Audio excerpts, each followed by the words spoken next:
see folks from the City of Covington in attendance for our meeting this evening.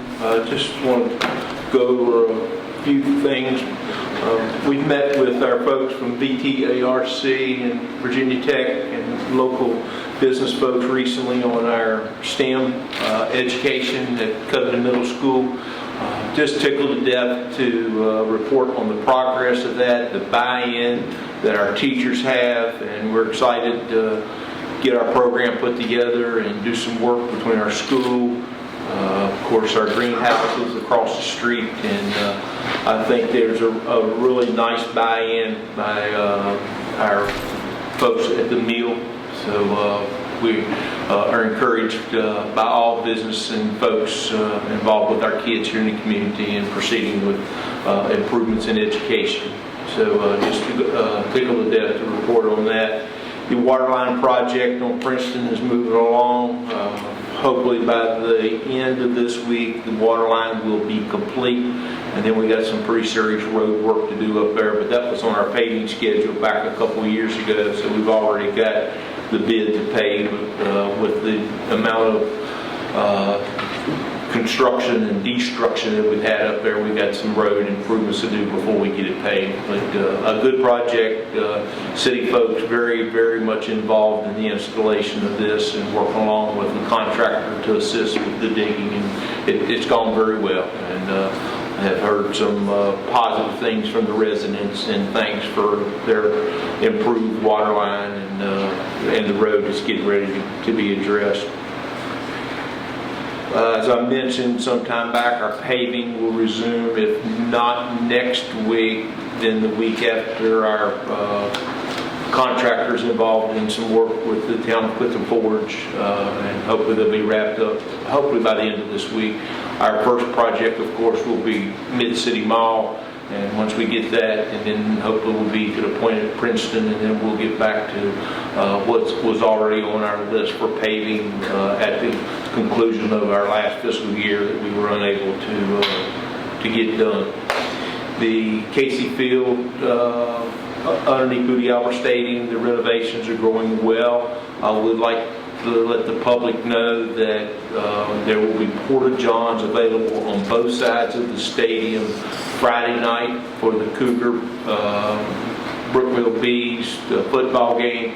We're just not quite to the point of opening up publicly the two new restroom facilities. They're in very good shape, but there's a few T's and I's to dot with those facilities, and I'm just hesitant to open it up to public use without it being completely done. So we will have that taken care of, and hopefully we'll be in there certainly before the season is over with. We're actually at Casey Field tonight with our first youth league football game. So our season is upon us, and we appreciate the hard work that everybody's been involved with. You've probably unfortunately seen Columbia Gas cutting our brand new asphalt leading into our brand new field house today.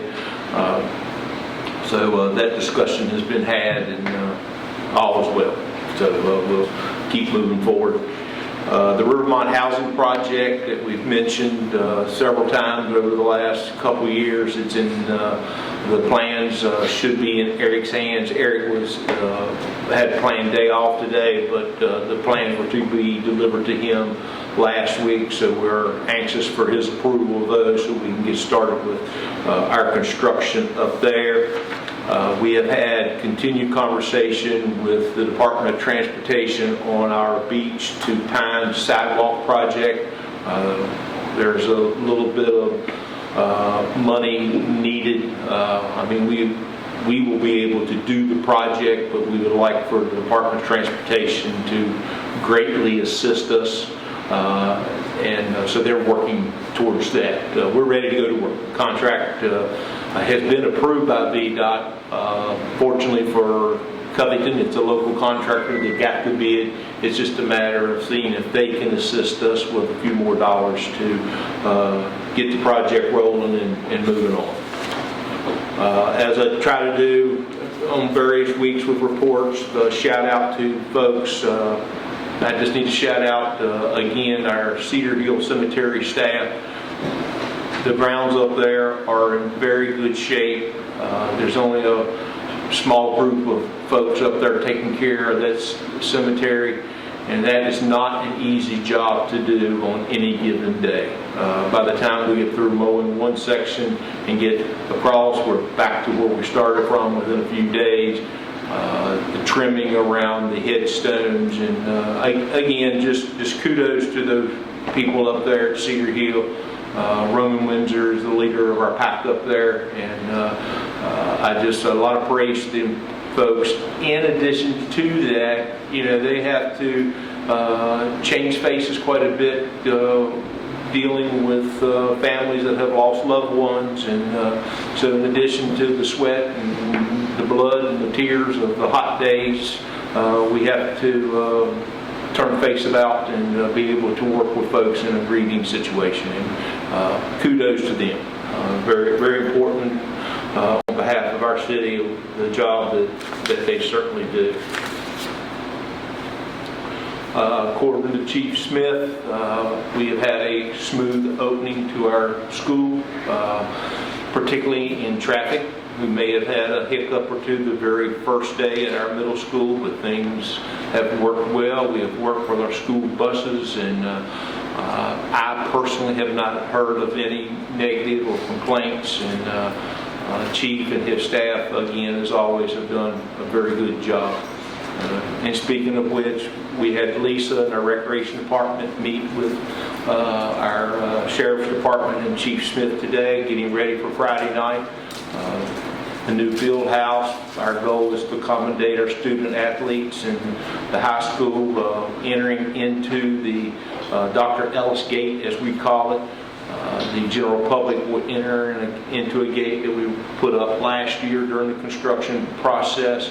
And we encourage everyone to come on out Friday night, cheer on the Cougars, and enjoy a good football game, and be mindful of traffic flow and the restroom situation. We apologize, but that's a big project that we've been involved in down there over the last year and a half. A huge project, and one that certainly has been highly spoken of here in the community, and everyone that's walked through our facility down there has had high praise for it, and I can't wait till we take folks through Booty Albert, underneath Booty Albert Stadium, and what was built in 1962, and has been given a lot of love over the last several years, but hard work's going on down there right now, and kudos to the people that built that place. They were not shy about using concrete in 1962. Of course, that's when the first game was played, September 62. But the construction and the spans and everything on that stadium, it'll be there for a long time. Just great workmanship on those people. I'd like to wrap up on the city manager report tonight. Some of you folks participated in our Virginia Main Street program back a few weeks ago. I know that I mentioned Terry and her wonderful work with all of this, working on behalf of small business in the city, her guiding hands with Old Town Covington, and all the hard work she does to promote us. It does my heart good when people write nice things about us and about our people. They don't do that just for the fun of it, they do for the sincerity of it, and it takes a little bit of time and thought to recognize our people. And I want to read a little something to you. This is from Jessica. Of course, we had the Virginia Main Street, the Friends of Southwest Virginia, and our folks from Michigan that was doing the study on us. Thank you so much for the incredible hospitality shown during the Virginia Main Street visit to Covington. The entire team felt so welcomed by your community. Covington is such a special place with even better people. I look forward to my next visit. Take care, Jessica. Says a lot about us, people. We're moving in a good direction. It's not going to happen overnight, and as you hear me say many times, and even mentioned to staff this morning, we're better off today than we were yesterday, and we'll be better off tomorrow than we are today. So I appreciate you folks supporting us. I appreciate you believing in our vision, And it's good to call Covington home. So, any questions from council? Okay, thank you. Thank you. Thank you.